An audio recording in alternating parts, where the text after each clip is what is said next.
barakatuh. Bismillah walhamdulillah wa salatu wa salam ala rasulillah. The next two segments for our Dawah and Teaching Reverts Workshop, I will be teaching. There's going to be a short 5-minute break between the two segments. The first segment is regarding primer on other faith traditions. In English, the word primer just means like a short review. For the sake of time, I'm going to try to keep this between 30 to 35 minutes. We'll start with an introduction, kind of go over the goal of this review. We're going to briefly talk about aqa'id, and then we're going to talk about the Islamic tradition versus other faith traditions, and I've also included other ideologies, as well as some of the groups that try to, fit under the umbrella of Ahlus Sunnah wa Jama'ah, but are outside of that umbrella in truth. So the purpose of this review is twofold, and it depends on really what your intention is, what you want to get out of this workshop. So the workshop is tailored towards both those who want to give effective da'wah to a non-Muslim audience here in the United States, as well as those who either formally or informally want to help answer questions from new Muslims, to teach new Muslims. We're going to cover what is the Islamic aqa'id and try to understand some of the other kind of competing aqa'id here in the United States, whether other religions or ideologies that contradict or kind of oppose the Islamic aqa'id. So first, we'll start with kind of a basic definition. Aqa'id in the plural. Oftentimes, if you were to put it in like Google Translate, you're going to get back the English word creed. Now, okay, once again, what's the word creed mean? Creed is essentially a set of beliefs that help guide how you understand yourself as a created being and the world around you.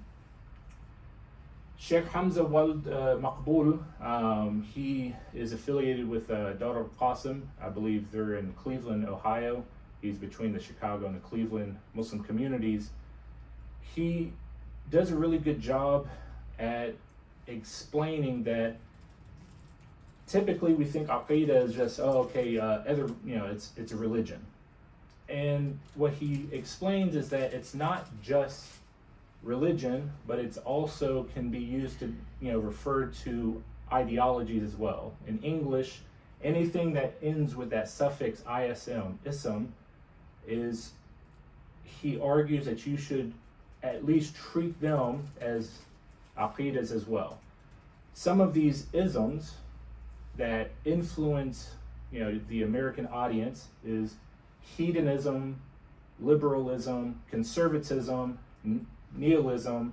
I included Zionism on one of the other PowerPoint slides. I switched that out for Marxism. But these different isms give people kind of guiding principles that help them understand themselves, their relation to other people, the world. It influences their thoughts, their words, and actions. And these isms are, in some way or another, they are contradicting or opposing the Islamic aqa'id. So I want to start with this because whether you're giving da'wah or you're teaching new Muslims, one of the first things that we need to keep in mind is when they hear the word Islam, they're thinking it as capital I-S-L-A-M in English, and it's just like, oh, it's just another, random religion. Here in the United States, if you guys have gone through any high school, religions course or college course, the way religion is treated is it's just something made up by different people. So, Judaism was made up by Moses. Christianity was made up by Jesus. Islam was made up by Muhammad, so on and so forth. In the Islamic tradition, the Haqq, the same aqa'id has run through from the beginning of time to the end of time, and these branched off religions have essentially innovated something in their aqeedah that makes it completely different than Islam. I've noticed as I've been teaching converts for about the past year, 2 years, that I have to remind people. So, for example, in Islam, we say that Isa alayhi salam was a Muslim. Once again, not the English word capital M, U-S-L-I-M. Isa was one who submitted to the oneness of Allah. The aqeedah has been the same from Adam, Ibrahim, Isa, Musa, Dawood, Sulaiman, Muhammad. The Haqq, the true aqeedah, has been the same, and it's going to be the same until we've reached the end of time. It's all the same. These different religions, Hinduism, which is a polytheistic religion, it's one where they believe in multiple gods. Judaism, Christianity, they've all have innovated in their aqeedah, so it's completely off the straight path. That's one of the things that, whether you're giving da'wah or you're teaching new Muslims, we have to make clear. Islam, in the Arabic, what does it mean? You can shout out answers, I don't mind. To submit. Now, when you think of Islam, the way it's spelled in English, capital I-S-L-A-M, it's another religion. But in the Arabic meaning, it's to submit to Allah alone, to not associate partners, that Allah is the only divine being, the creator, the rest is created. And this is something that we need to be sure, especially for those who want to either, sit with new Muslims, like informally at the masjid and answer questions, or if you're formally teaching classes.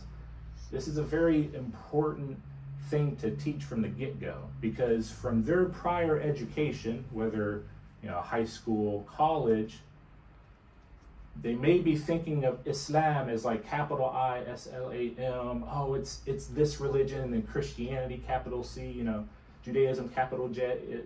They just they're thinking of it as like completely unrelated, just religions that have popped up. Whereas the Islamic narrative is the aqeedah has been the same from Adam, Ibrahim, Musa, Isa, Muhammad sallallahu alaihi wasallam. It has been the same. Yeah, sorry, I was just going to ask, when you say capital I, what do you mean when you say that? What I'm bringing up is that, let's say you take a non-Muslim, you're giving dawah, or a new Muslim who just converted. They may initially be of the thought that Islam is like a random religion that may have been founded by Muhammad, and it just sounds better than the others. The Islamic narrative is that all of the prophets, Adam, Musa, Isa, Ibrahim, Muhammad sallallahu alaihi wasallam, they have all preached the same aqeedah. But the Yahud, for example, innovated, and we'll get into those innovations in a second. The Nasara, especially Pauline Christians, innovated and completely broke it off of that straight path. We'll get into, once again, some of these innovations, but hopefully that kind of helps elaborate what I mean. Okay. So, just for the sake of keeping this review short, because there is a lot that we can get into, I've at least kind of broken down Islam versus Christianity and Judaism. So Islam requires a strict adherence to Tawheed, Rububiyyah, Uluhiyyah, wal Asma' wa Sifat of the Creator, and the Creator's maximally perfect attributes. And I stole that term, mashallah, Muhammad. I was teaching one of the classes here for the new Muslims, and he made this recommendation, which was wonderful. The Creator's maximally perfect attributes. Allah Al-Aziz, the all-powerful, Rahman, the most compassionate. So Islam requires a strict adherence that Allah is one, not associating partners with Allah, which that that quality alone separates us from all of the polytheistic religions, whether it's Hinduism, Jainism, Sikhism, so on and so forth, and Allah's maximally perfect attributes. So yes, as human beings, we have varying levels of strength. One brother can lift 100 pounds, one brother can lift 200 pounds, so on. But Allah is the all-powerful. Allah is Ar-Rahman, the most compassionate, Rahim, the most merciful. There are certain things that maybe in my heart I can forgive, and then there's like a certain red line where it's like, you do this to me, man, I'm not going to let it go. Allah is the most merciful. Christianity expects the follower to forego logic, and essentially they break with the principle of Tawheed Uluhiyya by claiming that, God is not one, but somehow there's the Trinity, there's Father, Son, Holy Spirit. So it breaks from that quality of the Islamic Aqidah because, once again, Tawheed Uluhiyya, Allah is one. No partners, there's no division. And I don't want to get too into the weeds, but I want to give a couple of examples of how this deviation has caused problems in early Christian history. So, for example, the early Christians of Egypt, essentially what is now known as the Coptic Church, they made a kind of a tongue-in-cheek argument because they deviated. They claimed, Jesus is the Son of God. Well, then they said, then that must make Mary, in the Greek, Theotokos, Mother of God.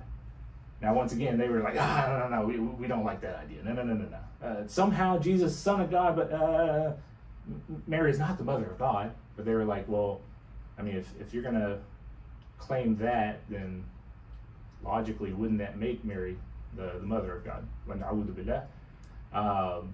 There was also there was a major split early on between the Ethiopian Nasara and the Roman Nasara, which they're known as the Monophysite and Miaphysites. So you're claiming that somehow God is three, but you're claiming, God is one.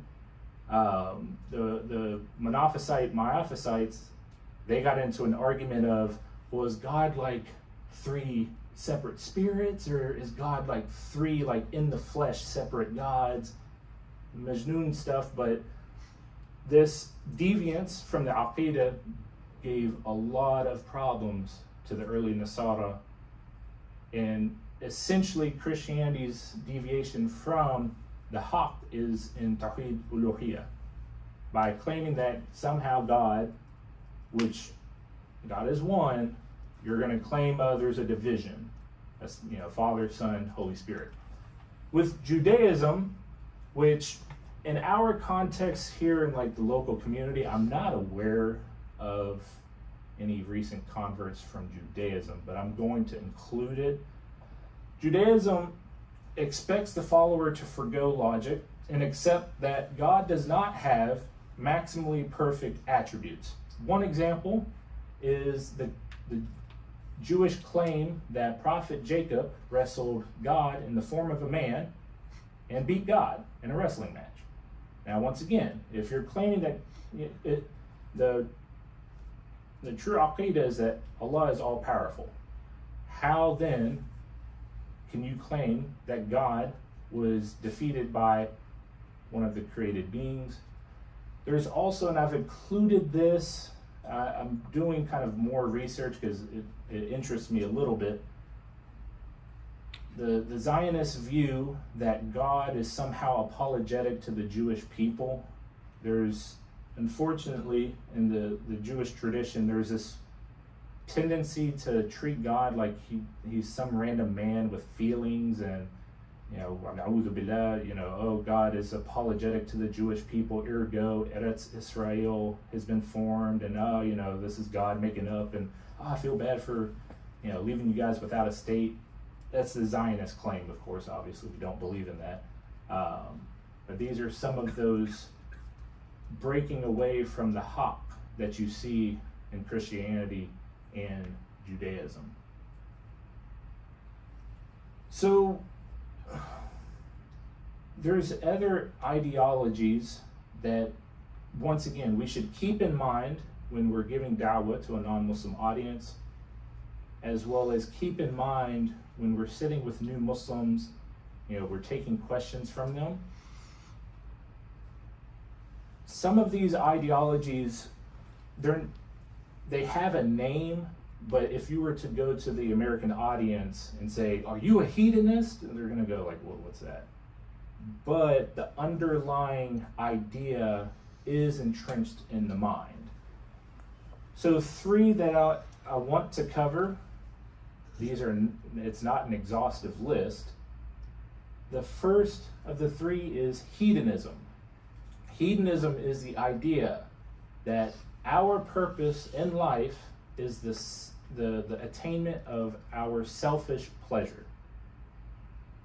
The problem with this ideology, and unfortunately it is very pervasive, and if I am to be frank, the thing with ideologies is, you may be Muslim, but you can still be susceptible to the influence of these ideas. Even if, once again, you go to a Muslim or a non-Muslim, "Are you a hedonist?" No, what does that mean?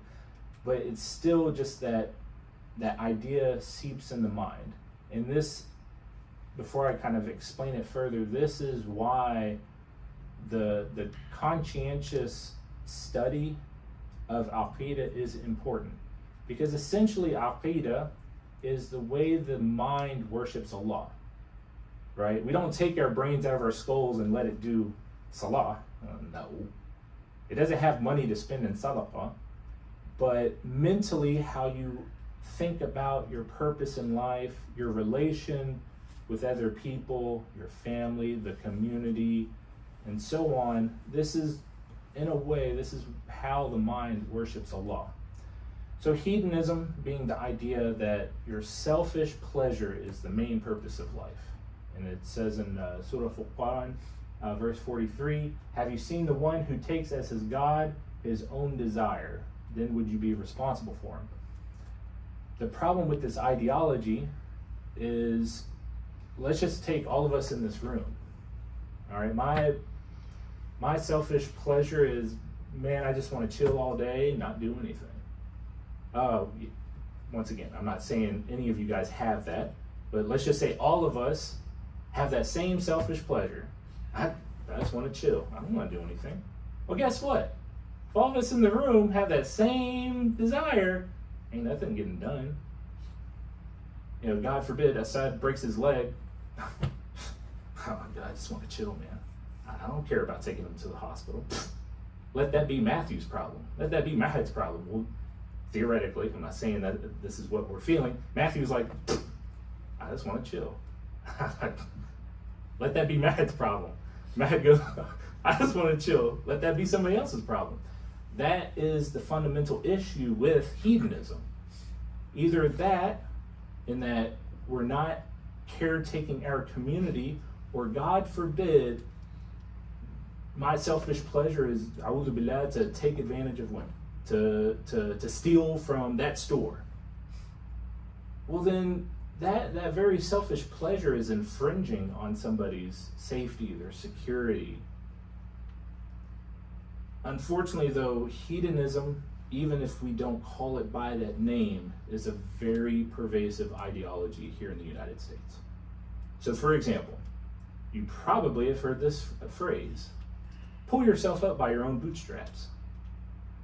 AKA, oh, you need my help? Screw you. Take care of yourself. That comes from hedonism. Because my selfish pleasure, I don't care about you.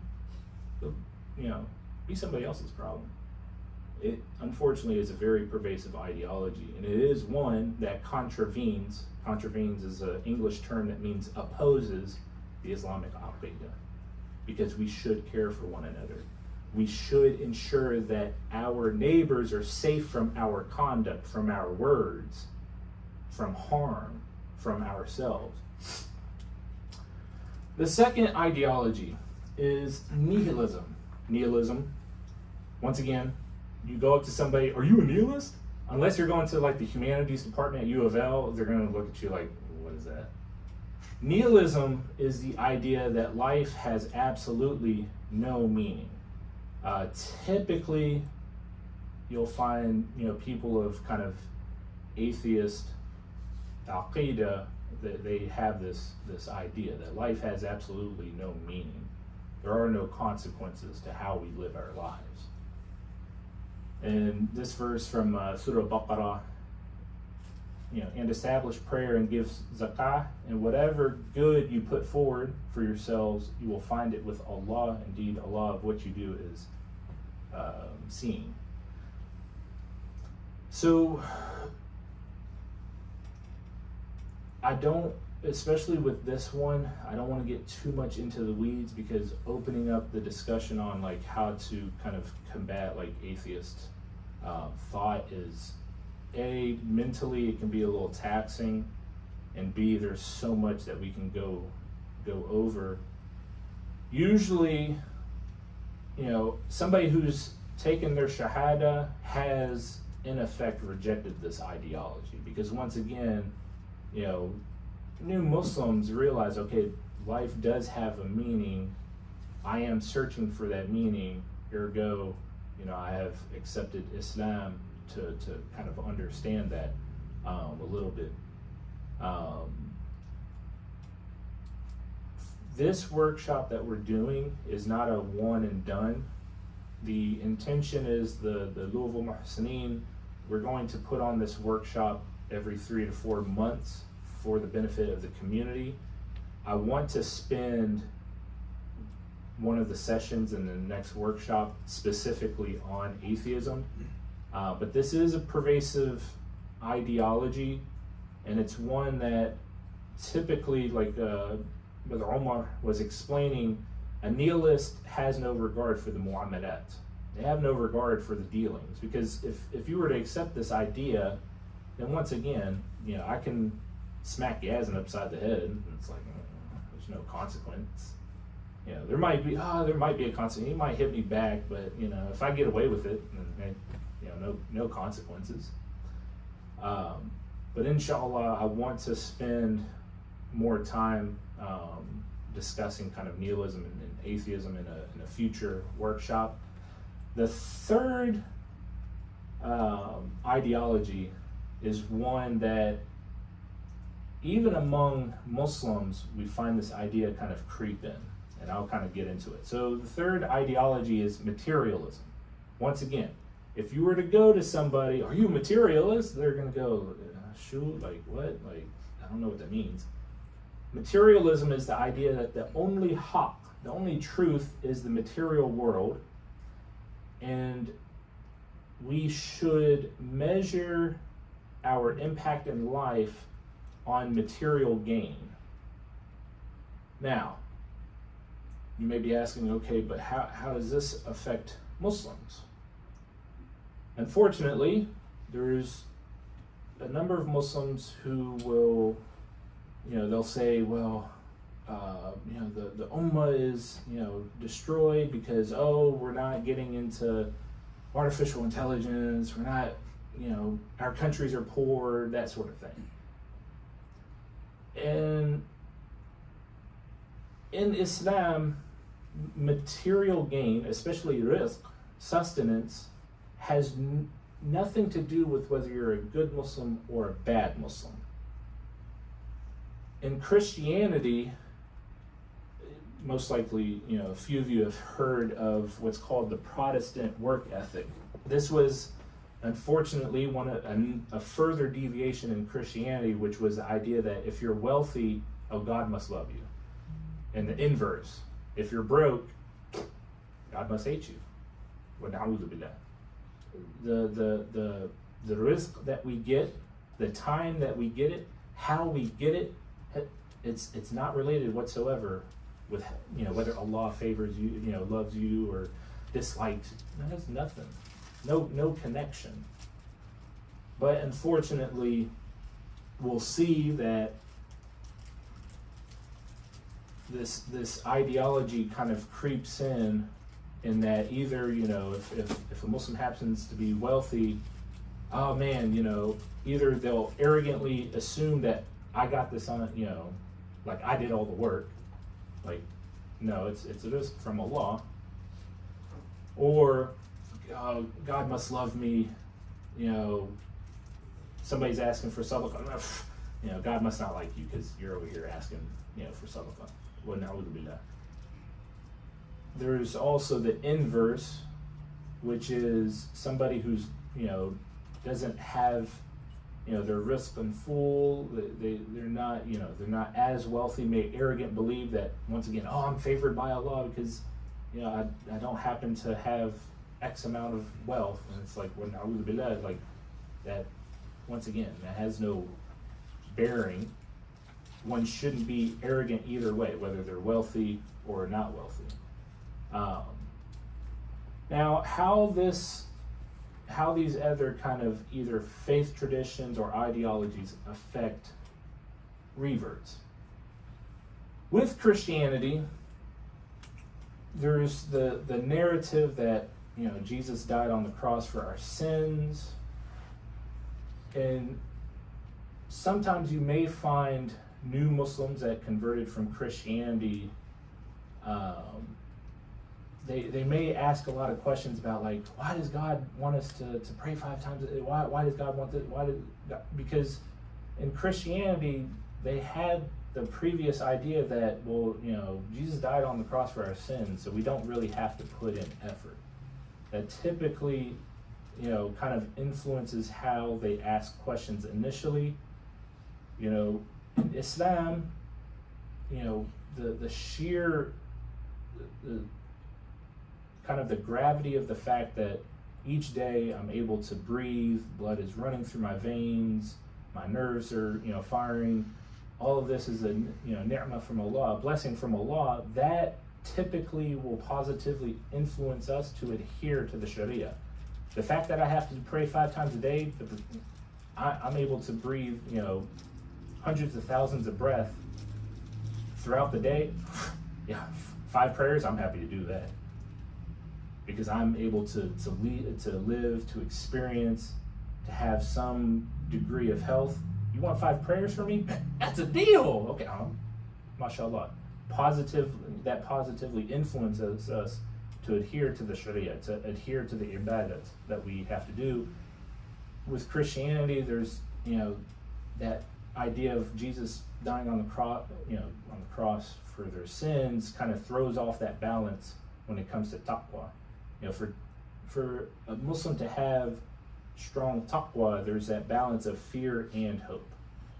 But once again, from their previous background in Christianity, that balance has kind of been thrown off. So you may notice, new converts asking, why do I gotta pray 5 times a day? Why is a prayer this, I gotta do the wudu this specific way, I gotta pray this specific way, because once again, they come from that background.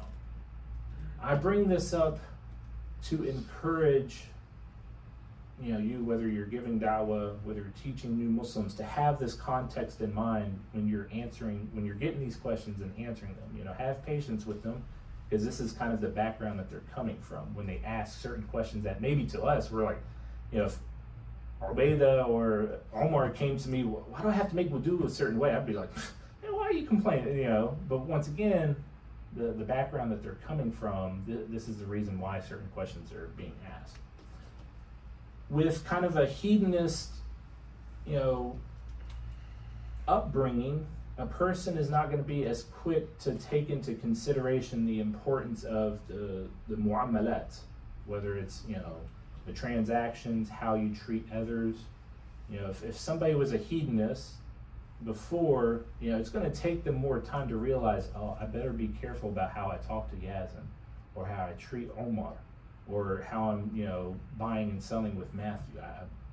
It still will take them a little bit more time to kind of build up that appreciation for the parts of the Sharia that regard mu'amalat.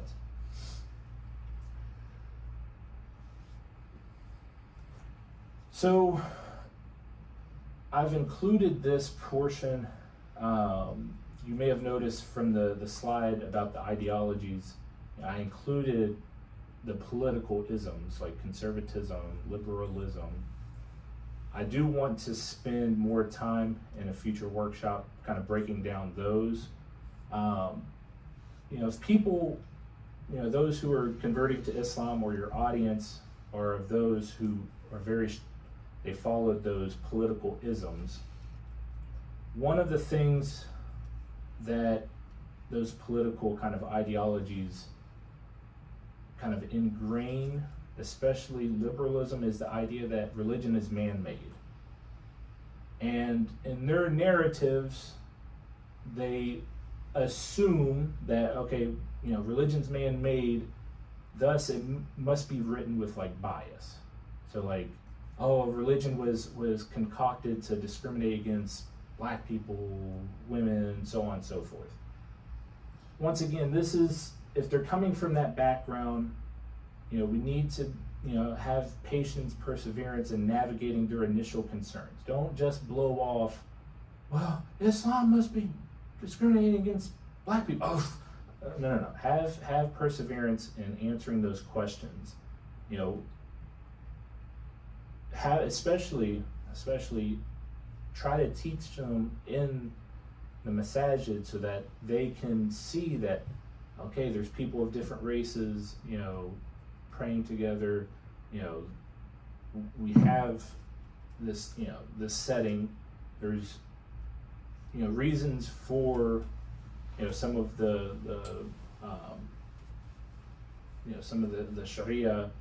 We need to have patience with these types of questions, because one thing to keep in mind is the background that they're coming from is usually these two narratives, a Judeo-Christian and a Western narrative.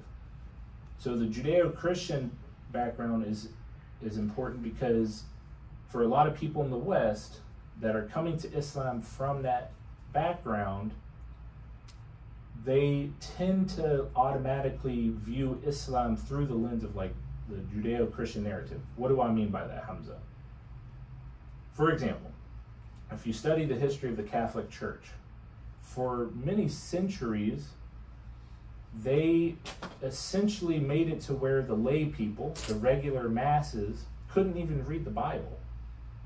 So for example, the Catholic Church, they had things known as indulgences. So indulgences were, you paid to have your sins forgiven. So basically it was the church kind of playing a ruse on them.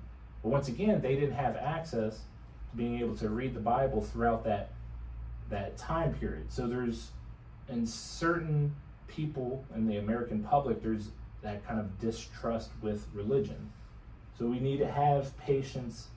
We need to be able to kind of navigate answering, their questions, and it's very important to make them realize, like, okay, your worldview is this like Western worldview, but once again, Islam didn't play out in Europe. The Catholic Church and Islam are not equivalent. With atheism and agnosticism is essentially like they don't have a formed belief in God. It's kind of like, I don't know if God exists or not.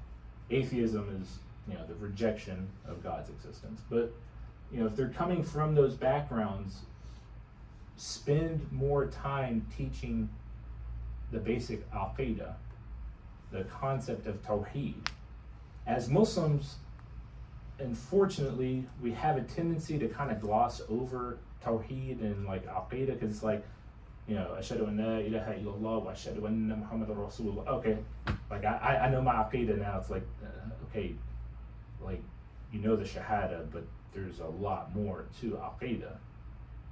With people who are coming from that background, whether you're giving dawah or answering, a new Muslim's questions who may have come from those backgrounds, we need to be able to spend more time teaching them aqa'id, so that they have that conviction, that understanding that yes, there is a God.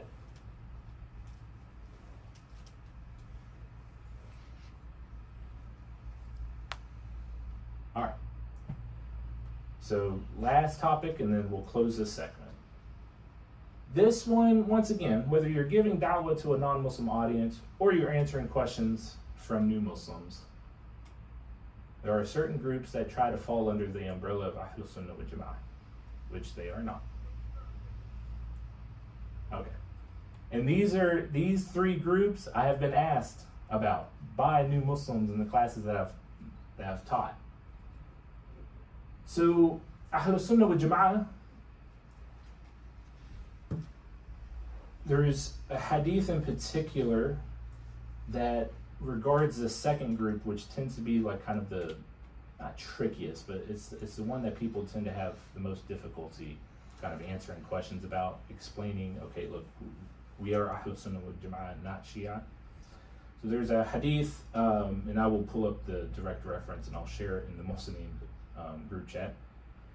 There's a hadith about the Nasara having split into so many divisions, the Yahud, so Nasara Christians, Yahud, the Jews split into so many sects, divisions, and Muhammad sallallahu alaihi wasallam said, my community will split into so many sects or divisions.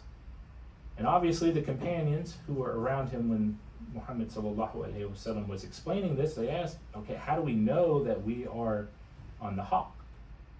And Muhammad sallallahu alaihi wasallam responded, you follow my tradition and the tradition of my companions.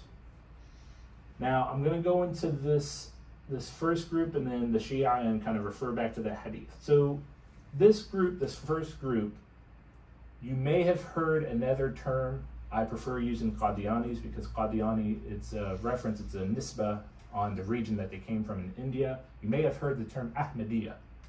Now, personally, I refuse to call them Ahmadiyya. They're Qadiani. They're from the region of Qadian. The Qadiani, the Ahmadiyya, they split from the Haqq, from the Islamic aqa'id on the principle that Muhammad sallallahu alaihi wasallam is the Khatam Nabiyyin, the seal of the prophets.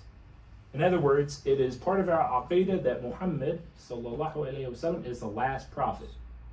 There are no prophets afterwards. The Qadiani, this was a group that emerged in the British Raj, in British colonized India. I believe 1700s, 1800s. Founder was a guy named Mirza Ghulam Ahmed. He claimed that he was a prophet after Muhammad sallallahu alaihi wasallam. Okay, with respect, you're not under the umbrella of Ahlus Sunnah wal Jama'ah because you have broken that principle of our aqa'id. You claim there is a prophet that comes after. Another group, obviously they're Nasara, the Mormons, for example. The Mormons, once again, you're claiming there's a prophet after Muhammad.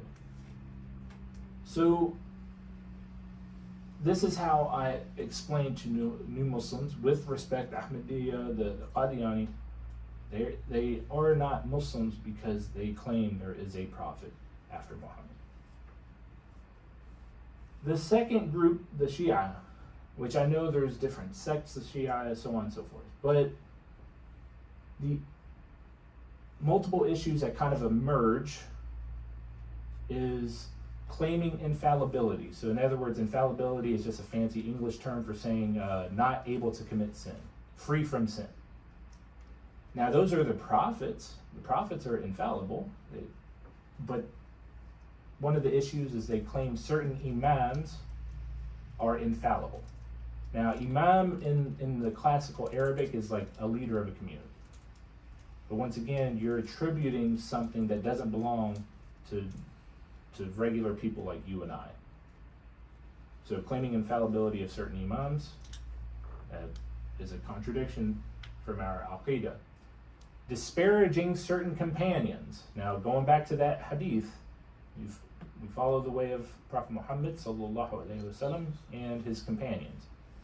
Some of the Shia, or most of the Shia, will disparage Aisha radiallahu anha, Abu Huraira, and other companions. And that disparaging of those companions mean that they reject more than half of the hadiths that are compiled. Aisha and Abu Huraira alone, they